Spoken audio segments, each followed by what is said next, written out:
My name is Oscar Williams. I'm the Technology and Trade Editor for Politico in London. And you're watching Politico Live, the live extension of our non-partisan journalism. Employees around the world are already benefiting from using AI systems, both to get work done faster and to upskill. But at an economy-wide level, clearly automation is a looming concern. The EU has spearheaded AI policymaking with its landmark AI Act, but what can be done to best safeguard employment without hampering innovation? That's the big question that we're looking to answer in this panel this morning, with our star-studded list of speakers. But first things first, I would like to thank our sponsor, ABSL, for making this event possible, and extend a warm thank you to all of you for joining us both in person and online this morning. We'd really like to make this session as interactive as possible. You can participate by tweeting about it. Our Twitter account is @LivePolitico, and ask questions through Slido, that's sli.do, using the hashtag AI at work. We'll be prioritizing questions which are sent with a name and organization, so it's clear for all our viewers and panelists, so please do be upfront about that. And you can share your thoughts and answer the following poll, also via Slido. The poll question that we're looking to answer today is, what do you think is the biggest impact of AI on the workplace? There are a few options there to run through, and we'll be looking at the results at the end of our panel. Now, let's get right into it with our key panelists on this topic, and please join me in welcoming to the stage multi-industry executive and board member John Hinshaw, and Carme Artigas, Senior Fellow at Harvard's Belfer Center for Science and International Affairs. Joining us online are Maria de Rosário Palma Ramalho, Portugal's Minister of Labour, Solidarity and Social Security. And last but not least, Manuela Galeng, Director of Jobs and Skills at the European Commission. Please join me in giving them a warm welcome too.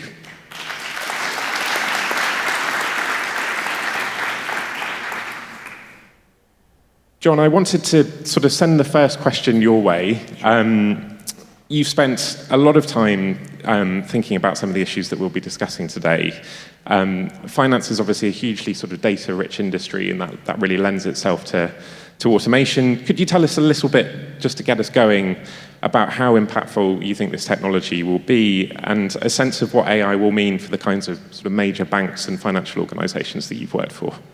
Yeah, look, it's not just banks and financial institutions. Every single company in the world will be impacted by AI in some form or fashion, just like we were all impacted as various technology revolutions have happened, be it the PC age, the internet age, etc. And it's already happening. I mean, you're all using AI, whether you know it or not, in the searches you do, in some of the emails you write, in some of the communications that you receive on a daily basis. And that's just going to continue to accelerate. I think the most important thing to know for this audience is you all are responsible for thousands, tens of thousands, I think, what do we say, 40 million workers in some form or fashion just in Europe, or 38, soon to be 40, I think the numbers were. How are you thinking about retraining them for this future AI? If they just sit steady, there's, as technology always has, then they will be at risk. But if they're being retrained to use these skills to be more productive, as the question just asked, then I think there's tremendous opportunity. And I think this is all about how companies grow and service customers better with better products. And that's what AI can enable. And I know we'll get into more of that throughout the discussion today. Thank you, John.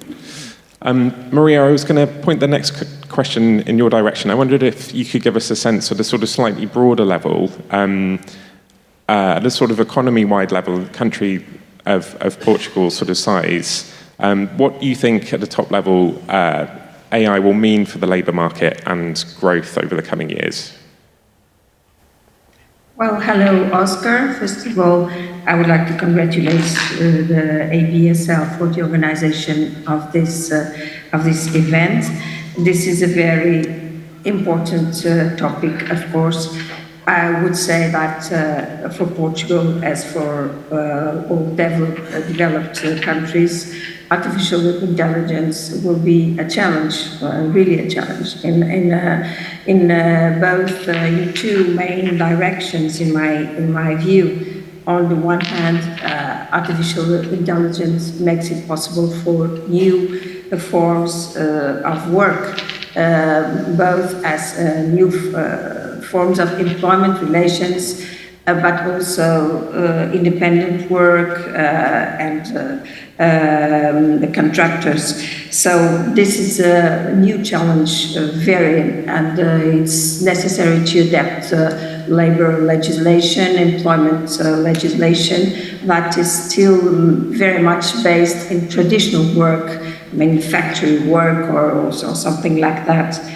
But on the other hand, there's a huge impact and immediate impact in employment relations, even in traditional employment relations. Today, you don't hire people in the same way. You have to go to algorithmic or other,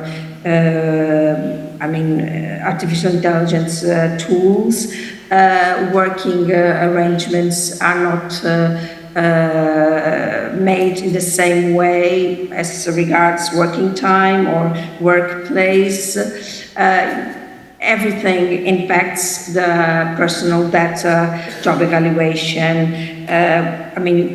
We have to adapt to all those differences, and it's still very much to be seen whether this will create more jobs or will eliminate jobs that are there, and what jobs will be more impacted by these technologies. So we have a big issue to solve here, I think.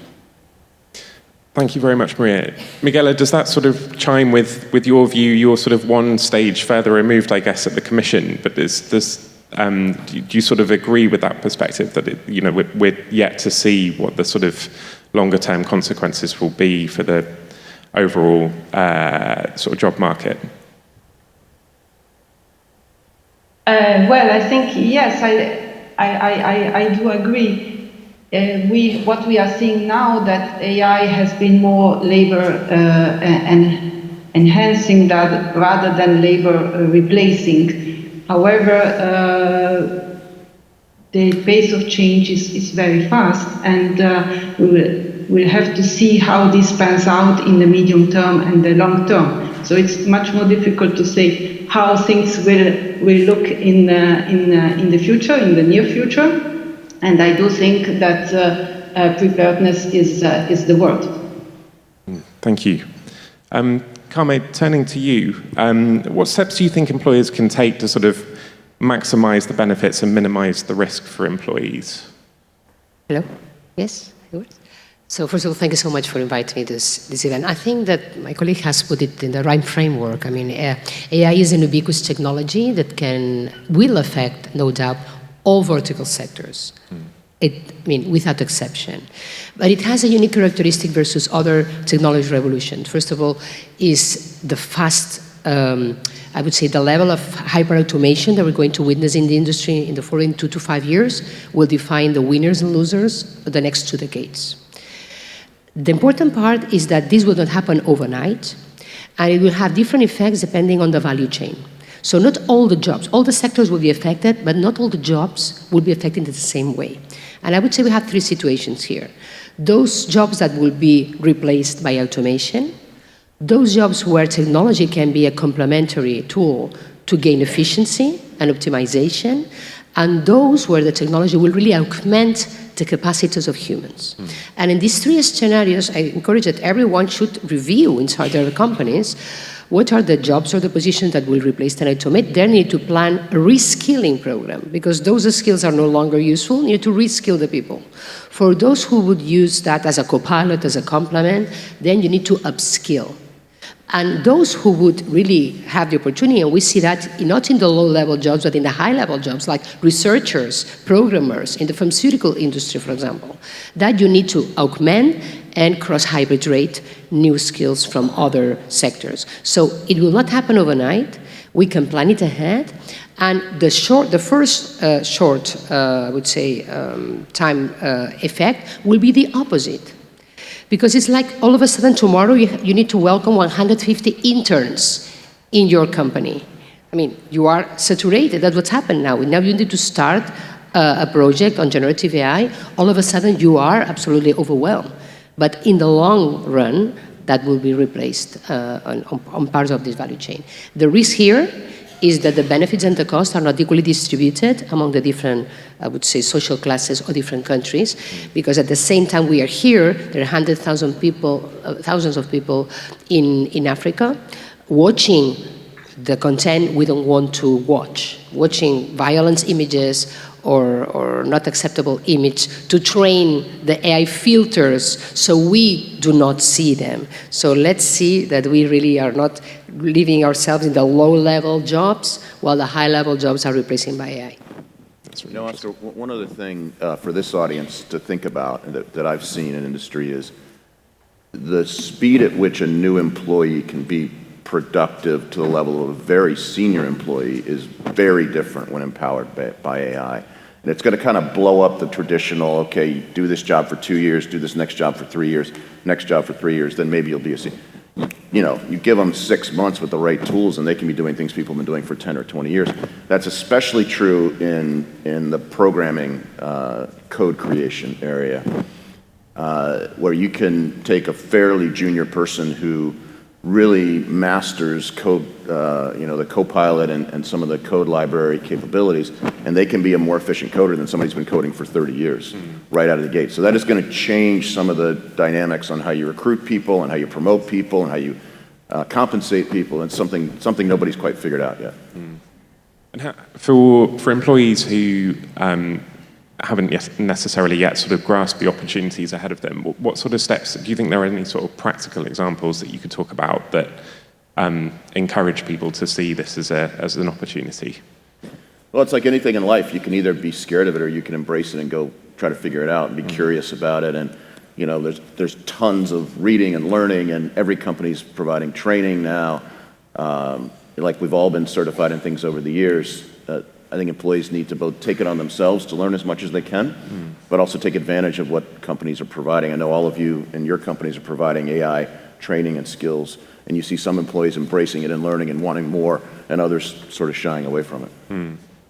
Carme, are there any examples that you've sort of seen implemented in workplaces, you know, through your work that you think have been particularly effective? I would say that probably one of the verticals I can think about where this is very well implemented in all these 3 different fashions I've just mentioned is probably the health sector and pharmaceutical industry. Pharmaceutical industry is using AI really to augment their capacities to discover new drugs with tools like AlphaFold, which has really, blown up the possibility of the research in new strategies different that the humans use. Because this is not thinking, they don't think, but it's not finding the same strategies that we human beings are using. So it's absolutely complementary, and we can reduce really the cost of R&D 60%. But at the same time, you see, like, for example, in hospitals, and I recall the example of the hospital in Chicago, they're using a doctor chatbot to support and the things that the doctors don't have time to do, like attending the families and reporting the results, and also on the I would say the technician side of the industry. So in more tools which really improve the detection of cancer for for image identification. So that's an example when you can replace humans in some tasks you don't want to do, on areas when you improve your capacity of detection and personalized medicine programs and treatments, and the other when you really augment human capabilities, because thanks to AI you can process much more data and have new strategies of thought. Thank you. Maria, I wanted to send the next question your way. I would be really keen to get a sense from you of how involved you think government should be in sort of trying to safeguard existing work, embrace new work, and how they sort of get the balance right there. Okay, I think that the government, of course, must be involved because on one hand, you cannot say that these new realities do not exist. So you have really to adapt. You must adapt the legislation and whatever the public service, public inspection services and everything to these new ways of working. But on the other hand, I think that we have to be firm in protecting workers from the new dangers that are entailed in these new forms of work. On the one hand, we have to be sure that technology is not leading the process entirely, and that humans have something to say about it. If you take, for instance, job evaluation, when it is done by algorithmic or other artificial intelligence tools, it is necessary that the worker can be informed of what is happening, what are the patterns of evaluation, and that he can appeal to another instance. For instance, when you, for instance, have to deal with working from a distance, you have to clearly to be firm in guaranteeing that, for instance, the working time is clearly different from other times of life, from private life. We have seen in the COVID with the dissemination of remote work that the frontier between working time and other hours, private life, is no longer as clearly established as it is when you go to your company and when you come back home. So really, we have to adapt. This is true. This is necessary. But also, we have to be aware of the new dangers for the workers that come out of these new ways of work in many areas, such as hiring, discrimination, reconciling of working time and family time and the private life, workers' evaluation, also health and safety of the worker. You don't get so easily control. For instance, where does the employee works? If he works at his home, labor inspection service do not go there and see, well, is he okay? Does he work at 1 in the morning or in the afternoon? So. And finally, the danger of a growing isolation and individualization of the worker. So collective worker relations do not happen as easily as it was. So we have to go both ways, and if we go both ways, we will have the balance. And a sort of similar question to you, Manuela. I wanted to get a sense of how involved and sort of interventionist do you think the European Commission and other sort of national governments should be on this issue? Well, I think that it's important that in society and in the economy there is a positive perception of what AI can bring, and therefore it's important to focus on the challenges, right? Because it's all about having the good balance, as the minister was saying, about enabling industry and AI to develop, at the same time making sure that workers feel protected. Now here in Europe, we have already a substantial labor law framework, and most recently we have adopted the AI Act and the Platform Work Directive. So clearly the approach that the European Union has taken is the one of having the human in control. So it's really important that people and workers have the feeling that what is important for them there will be a human in control. So a human-centered approach and development of AI. Thank you. John, do you agree with that? Do you think governments should sort of prioritize a human-centered approach to AI, or do you think? I think it depends on the use case. Certainly, let's just take financial services as an example.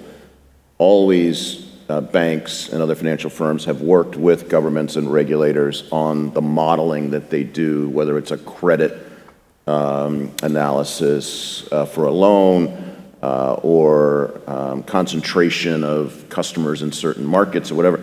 And AI will continue to be important that companies work with governments and regulators to understand the models behind the decisions, and so that it isn't biased and that it's clear. And that, candidly, the folks in this room need to be proactive to reach out and work with your regulators and governments on that, not wait for them to come and add legislation or whatever. It should be a collaborative process from the beginning. But there's also a different paradigm here completely. And I'm curious in the audience, how many of you have actual AI agents working as part of your workforce today?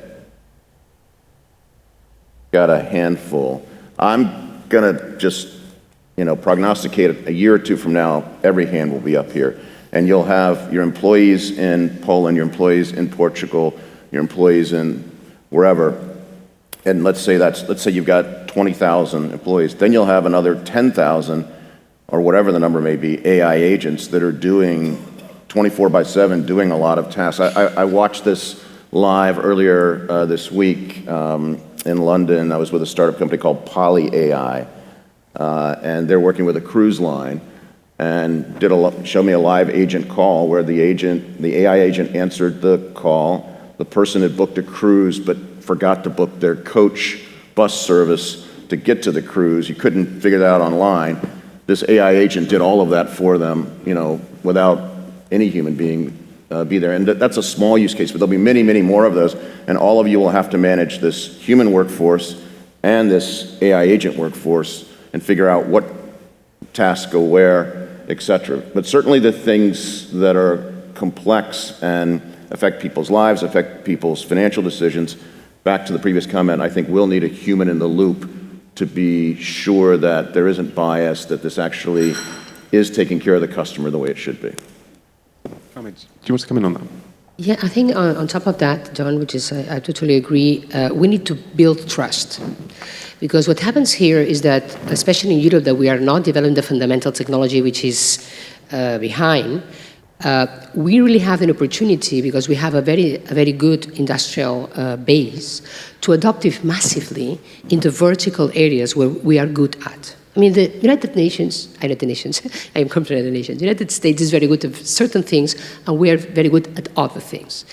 And the way digital works is only profitable if it's scalable and it's standardized. While we are in Europe, where we have diversity of knowledge, diversity of cultures and languages, which is very good for scientific research, but it's less good for the traditional way the digital market is approached, because just economy of scale, and they tend to standardize it.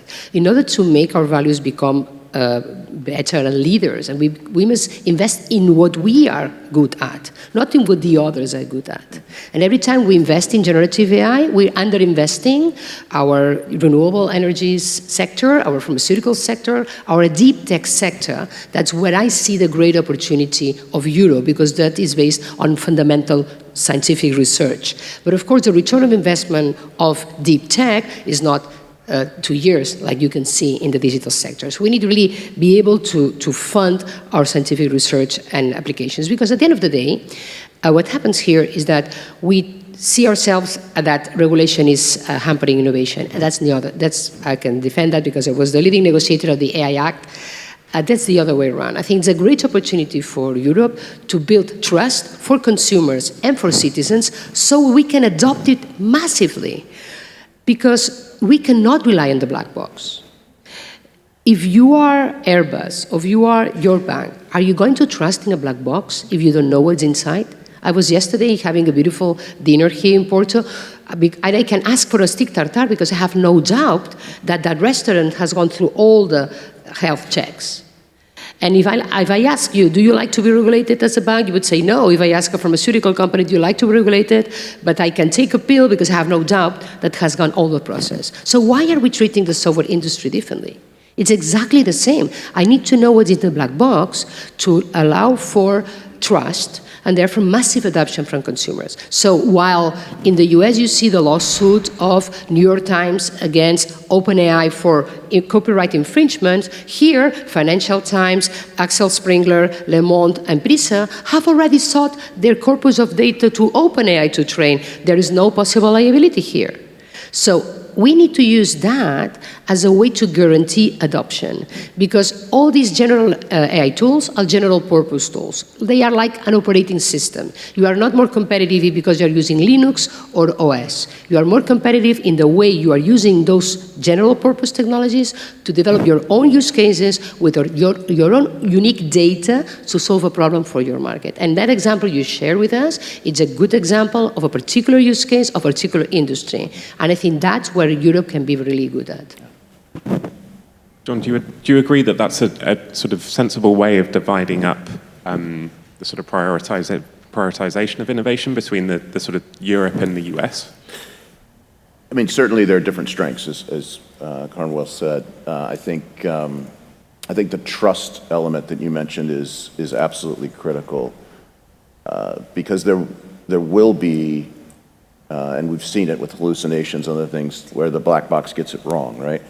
And if it's a minor situation, no big deal, right? If you're just doing a Google search and you get a wrong answer. In fact, if all of you do a Google search on yourself and some of these AI tools, you'll find out even information about you isn't right out there, right? Because they're pulling things with similar names and confusing things. But when it gets to things that are either life-threatening, financially important, that it has to be clear how that was actually created.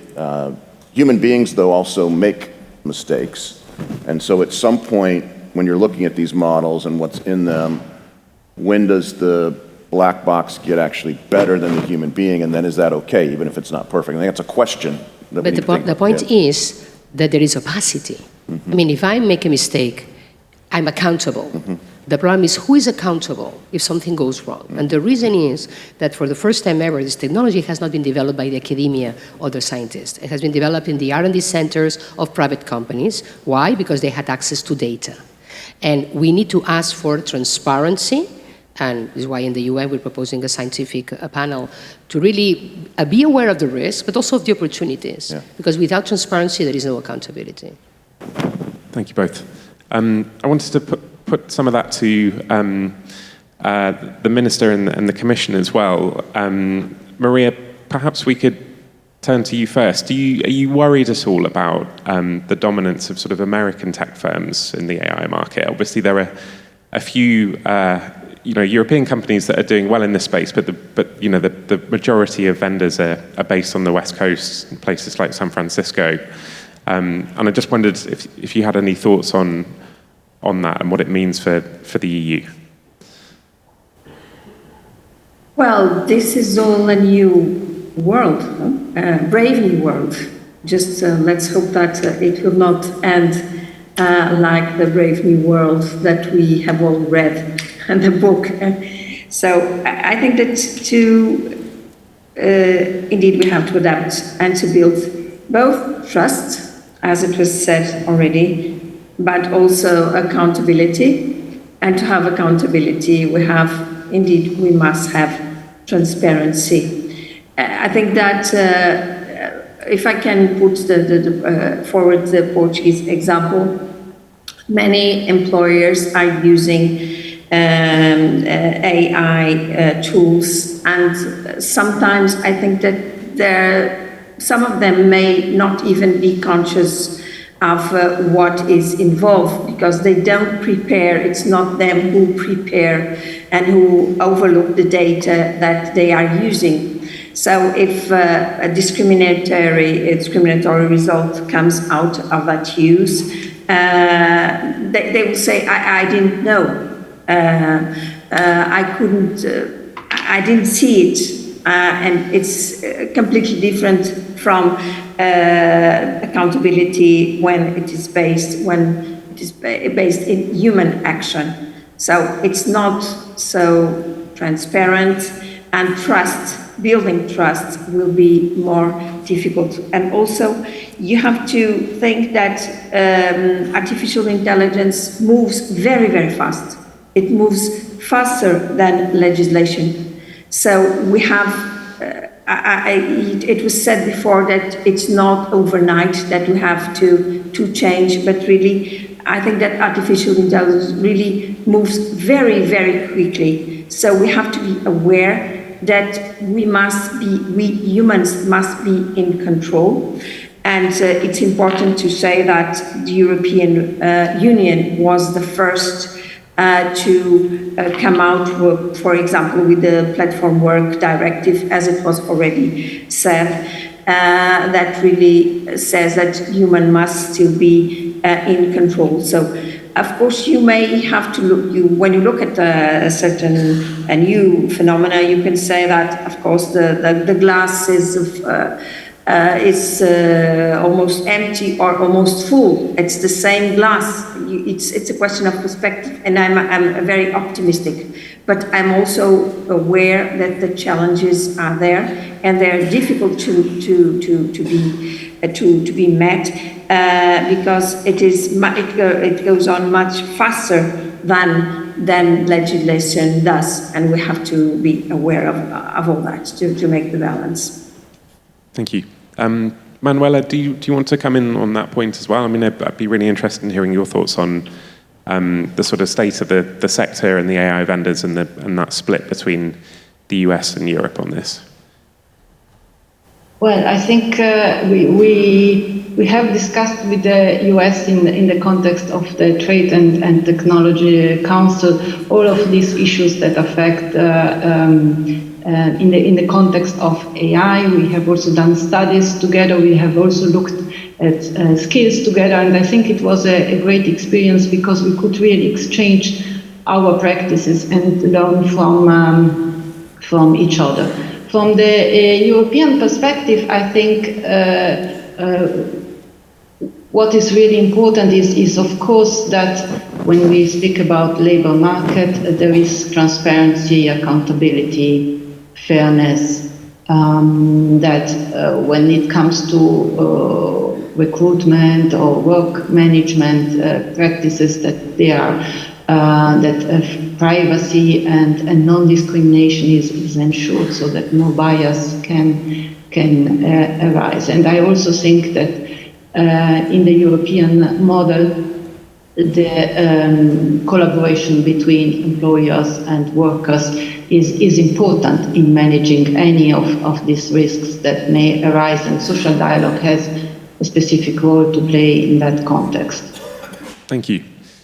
Carme, we were talking earlier briefly about the results of the US election and what that might mean for the way in which the industry lobbies around the AI Act, particularly if President-elect Trump ends up repealing the executive order that was issued by the White House under the Biden administration. Is that something you're sort of looking at the moment and thinking about in the context of your work around the AI Act? Yeah, I think we have seen that recently, like 3 weeks ago, the California AI Act was vetoed by the senator as a result, of course, of the lobbies and the pressure of the high-tech sector. And of course, the Trump administration will certainly try to deregulate, and I would say that the executive order of Biden-Harris will not go farther, which will put a lot of pressure to Europe to slow down the adoption of the AI Act. And I think we shouldn't do that, because that's really the way we can defend ourselves, and we can really be more competitive if we really define the rules of the game of our market. The problem is that we are not acting as one single market. So the problem of Europe has not been regulation, it has been regulatory fragmentation. The AI Act, the DSA, the DMA are acts. That means it's one regulation for 27 member states at the time. If we use the power of 400 million Europeans, that's a market nobody can renounce to. And I think we need to encourage that we work really as Europe. It's a wake-up call for Europe, especially in the digital market. And I think it's a wake-up call also for the next Commissioner of Competency, the Spaniard, Teresa Rivera, in that we need to look at the digital sector, we need to have European champions, we need more critical mass of our companies. Sometimes the competency strategy has been, oh, I'm not allowing this merger because that's too big for Europe. Okay, it can be too big for Europe, but too small for the world. So in especially the digital sector, it's not the same. It's not the same to compete in the market, which is I want to find in my supermarket both Coca-Cola and Pepsi, that to compete for the market, which is what's happening now. That's number one. Second, in order to be competitive in the digital sector, we must act as a one single digital market, that Enrico Letta and Draghi has already recommended, but we need to really have much more access to funding in the big rounds. And from the public perspective, this is right, I mean, from the Commission programs and the European Investment Bank and European Investment Fund, but we lack the involvement of the private sector on European companies. Because what happens is that European financial institutions are sending our money to invest in the American funds that later come back to Europe to acquire our companies. And I think it's about 300 billion that was stated by Draghi, European money that goes to the state, and then they are the first acquirers of our company in the scale-up phases. So I would say, I would rephrase something that former Minister Arantxa González Laya says. Trump is not the solution to European, Harris was not the solution to European problems, and Trump is not the cause of our European problems. We have our problems, we need to solve it ourselves. John?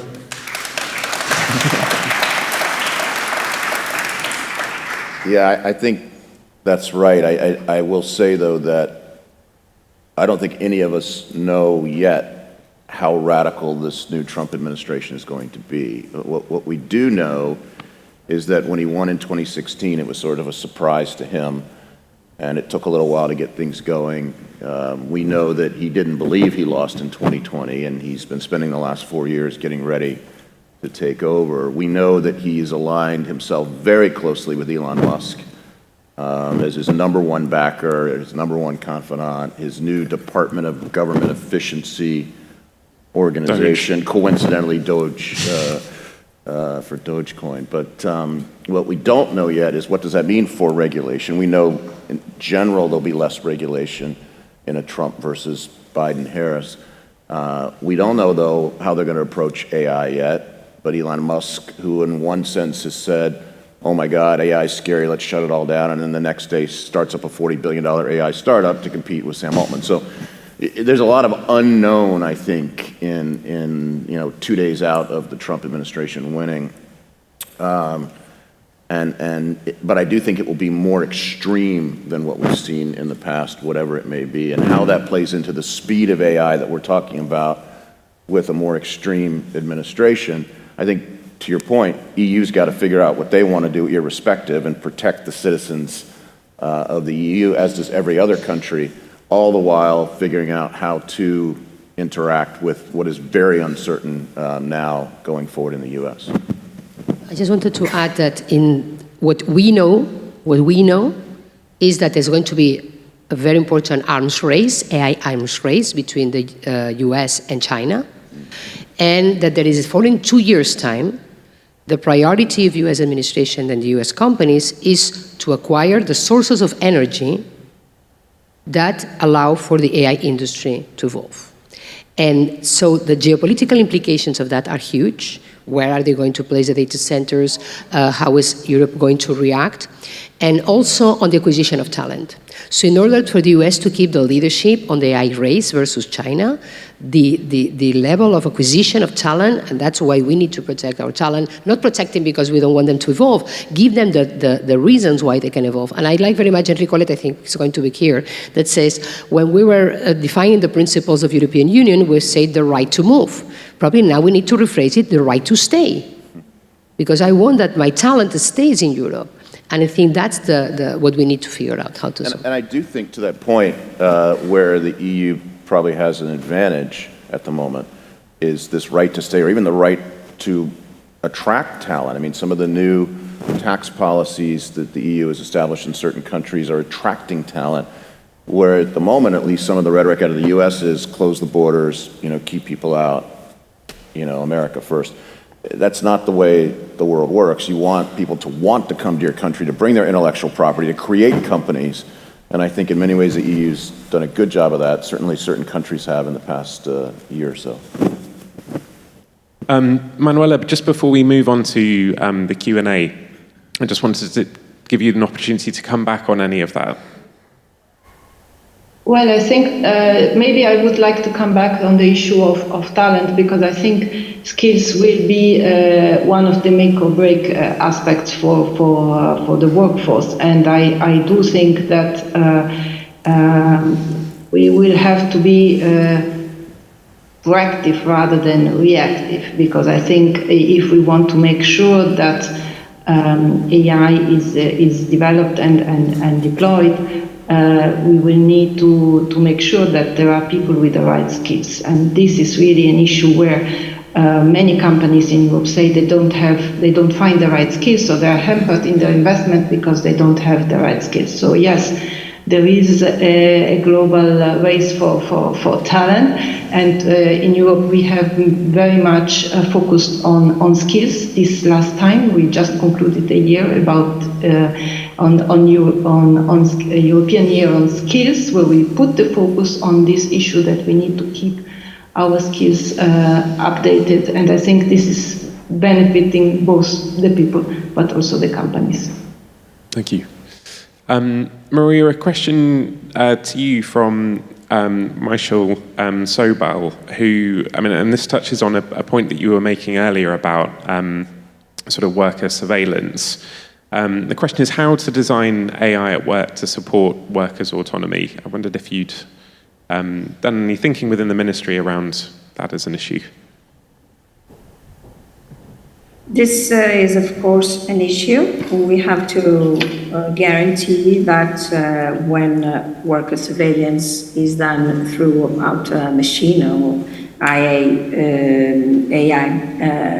tool, the worker has to be informed that first it is there, and second, if the job evaluation is made over objective patterns, if they're there too, if it does not involve a discriminatory factor, because it is known that artificial intelligence, algorithmic tools are of course based in the past, so in culture, so discrimination risks to be higher when you use artificial intelligence tools than if you use if it is done by human. Also, that worker surveillance performed by these tools does not invade the privacy of workers. For instance, a camera that is always on, or if you have a computer that cannot be switched off at a certain moment. So all this must be ensured by the legislation, and also, of course, the right of the employee to complain or to present a claim over to his employer to say, well, this is not. What's the base of this? Of this evaluation result? So, again, it is important to ground that humans are over the machines and not the other way around. But it's very difficult to adapt the legislation to this challenge. But I think it is vital, this one. Thank you. Another question from Michelle, and John, this might be one for you. Do you think that with the use of AI, employment relationships will be characterized by a diligent performance, changing into relationships that are based on results instead? Well, I think, always employment relationships should be based on results. So I don't think that will change per se, but I do think it'll be more dynamic in that, often companies, you start the year, okay, here's your objectives for the year, and then do you meet your objectives, your OKRs, et cetera. In the world of AI, that's going to change a lot faster, and it may be less about, well, these are your objectives, and more about how fast can you learn this technology to actually make a difference in the job that you're doing, which is more subjective than you'd find in a normal performance review, especially as you get higher higher up in organizations. That's really interesting. Carme, the current top-ranked question is probably one that we should send your way. Do you envisage an over-regulation of AI use in the future? No, I don't think we are over-regulating AI at all. First of all, because we are not regulating AI. The AI Act does not regulate AI. It only regulates the high-risk use cases of AI. So there is a risk-based matrix and a product-based legislation. And what is a high-risk application of AI? Anything that affects safety, but then you apply all the vertical safety regulations you already have. You are not reinventing the wheel here. Anything that affects health, again, you apply the health regulation. And anything that can affect fundamental rights in what we call high-risk domains. And what are these high-risk domains? Workplace, the school, the use of AI by the judicial system. Because we don't try to pretend to regulate only the companies or limit their capacity of innovation. We are regulating along the value chain. It's a different responsibility if you are the development of a general purpose, the implementer of that general purpose system in a vertical, or the user. And we also regulate the use or the potential use or the potential harm that the governments or potentially authoritative regimes would use of AI to really erode our fundamental rights. So it's a matrix-based and risk-based technology. And in the workspace, it's already covered that there are prohibited use cases like the surveillance of workers, except for safety reasons, like a truck driver, that you need to be aware that he's going to fall asleep. But I think that's a very good balance. And there was no question of that until the ChatGPT moment arrived. Because then when generative AI came to scene, everybody was thinking, okay, should we regulate generative AI? We say, no, we cannot regulate the general purpose technology, but we should ask for transparency. So I think that is the right balance we should keep. And at the same time, we have a lot of provisions for innovation, like real-time, real-world testing scenarios, like sandboxes, and we should get advantage to that. Thank you very much. I think we're nearly out of time. So with that, I'd like to say a huge thank you to all of our panelists for a fascinating discussion. Can I make a recommendation for the audience of a book that's worth listening to or reading on this topic, written by Stefan Albrecht, who is a lawyer and also a technologist. It's called Future Proof. And it basically looks at the impact of AI 30 years from now and focuses specifically on the legal industry and how lawyers will all be gone, they'll all be automated and what that means. It's a fun read, but it's also a thought-provoking read on what could happen. So it's called Future Proof by Stefan Albrecht and worth a read. Thank you. We'll just take a look at the results of the poll that we've been running during the course of the panel. So as you remember, the question is, what is the biggest impact of AI on the workplace? And we can see that the overwhelming result from the audience is that it will boost productivity and growth, followed by create new skills and jobs, replace workers via automation, and reduce bias and discrimination. So that's a pretty positive response. Finally, I'd like to thank all of you for joining us in line and in person, and of course to our partner, ABSL, for making this event possible. We'd always love to hear your feedback on these events, so feel free to email us. We are live at politico.eu. And finally, you can check our Politico events website for the latest lineup on all our events happening this year to hear from experts on the latest policy and politics news. Thank you very much.